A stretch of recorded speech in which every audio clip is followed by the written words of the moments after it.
na nwunye ya na-achọ nwa wee chọgide nwa na ha fụrọ.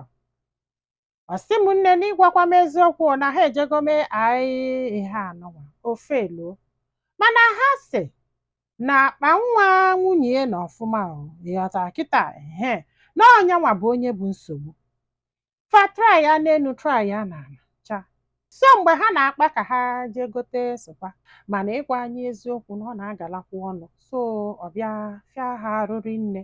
Ọ sị m nne na ya bụrụ nwoke, ọ na-ewutie kedu ife a ga-emekwanụ na nwoke ego ha gbakọchata wee mee nke famịlị wee dasịa ada ego dị too much datị na famara ka fa si eme and na ife a bụrụ ụdị ife ị ga-akọlụ mmadụ ịghọtara na so na o nwere enyi ya nwoke ya na nwunye bi na this guy na nwunye amụtagoli ofu nwa nwoke wee dị ime nke abụọ. Ka a na-agwa anyị ha na ọmụgo nwa nke abụọ, mana ọ ka nwunye dị ime nwa nke abụọ ka ya na nwunye kpara ka fa jekwulie ka o nyelụfe aka maka na dịga anyị bụ ezigbo mmadụ and na-enyi ya nwoke. Ife a bụ ihe ha decide.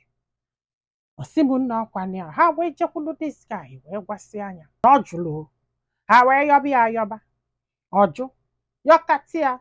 O wee sị oke na ọ bụgodu na ya ga-emie na ya ma mmie na free, na ya ma mmie na free, na a ga-achọrọ ya something na ọlụ ka ọ bụ. Ịgwa gị eziokwu, according to ndị na-achọ nwa, ọ bụrụ na ị chọọ nwa ka ị ga-ama na ịbụ gị bụ ọlụ, ọkwa nnekwute ọlụ agadaga ọlụ ka ọ bụ. I'm telling you. So ha na this guy wee kwuo kwusie wee sị na ha ga na-enye na wow, ike gwụrụ ụfọdụ ndị mmadụ, ike gwụrụ ụfọdụ ndị mmadụ 200 ịghọtara na every month. Mana ife fakwulu bụ this guy ga-abịa na ịghọtara na eme ihe a bụ twice ịghọtara n'ime week. Fa wee kpasịa kpapụ Wednesday and Friday na ihe nke a dị egwu. This guy wee kwalụ, ha wee bido wee kwubi ya onye ya na ha na-abụ.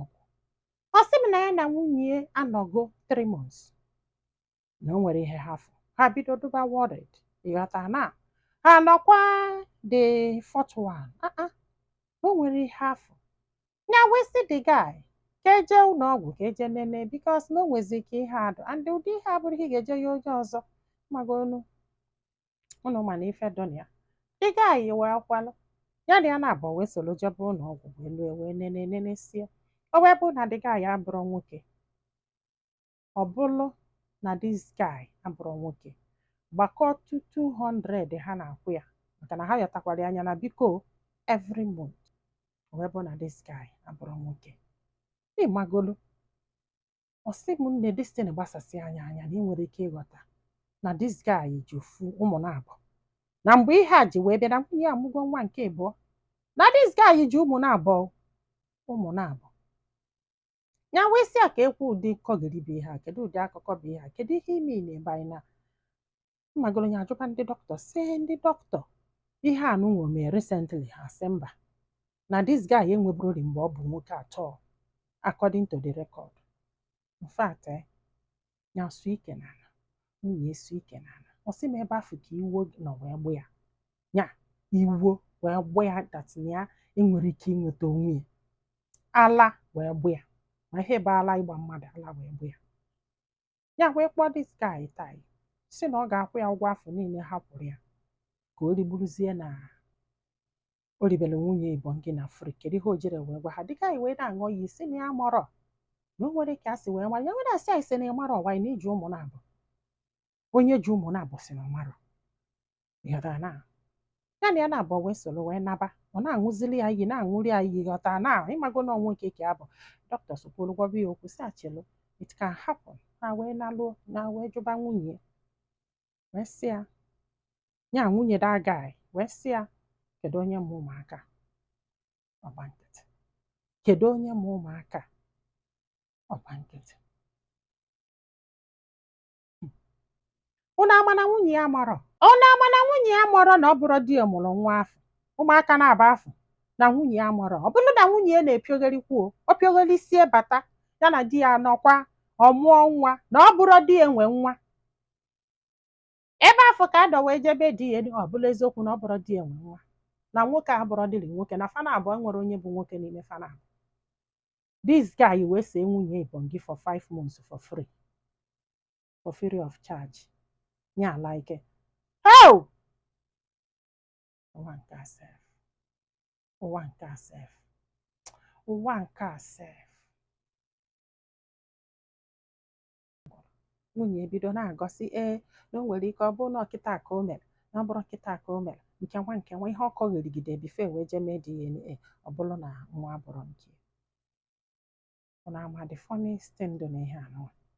This guy ji nnọọ nwayọọ duru nwunye ya na ụmụaka na-aba afọ baa n'ụlọ, ọ chọrọkwa nwunye chọdị nwunye. So nke o seziri nwunye Ebonyi bụzi nke na-egbuzi emeri, na-asị na o sere nwunye Ebonyi for free.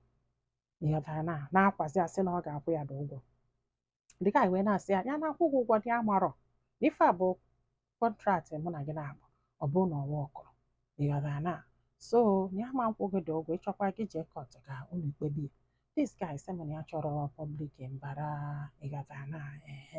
n'ọnya ka ya ji wee weta ebe na ọ bụrụ na ụlọ si ya ji esu the guy ka ọ kwụọ onye ụgwọ, ya eje su the guy ọ kwụghachi ụgwọ ya kwụrụ ya. Ọ bụkwa na ụlọ si anya dibe destin ya ka edibie regardless na ya chọrọ ka mmadụ mara onye abụ because ụlọ ma ụdị ihe anụwa na nwere onye ga-alaiki ka amalụ ụlọ.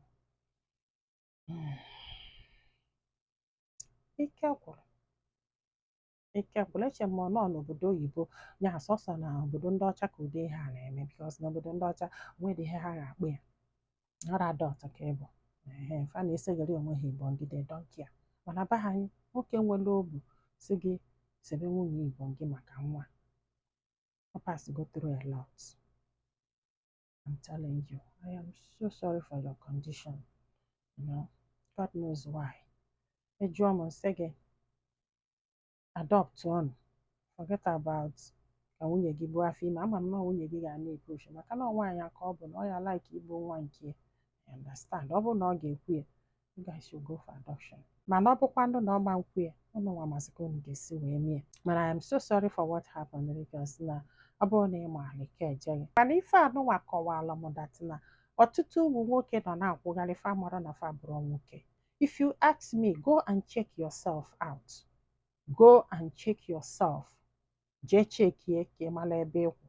O nwere ike iji maka this video gaa today, ọ bụrụ na ị nwetụrụ na aka ga-agwọta nwunye, they will be able to fix it now. Ịghọta ebe m na-eje instead of ị nọ na-eche mgbe ị ga-atụba nwaanyị ime ka ị wee prove na ịbụ nwoke.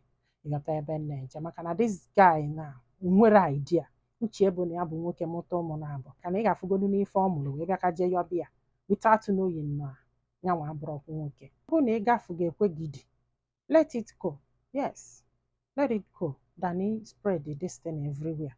Spread sikwa anya nwere ife ọ nwere ife ga-elite na ya instead more people will know about it and about you guys. Just let it go. Ndị be anyị daalụ nọ ka ọ dị n'ụbọchị ọzọ.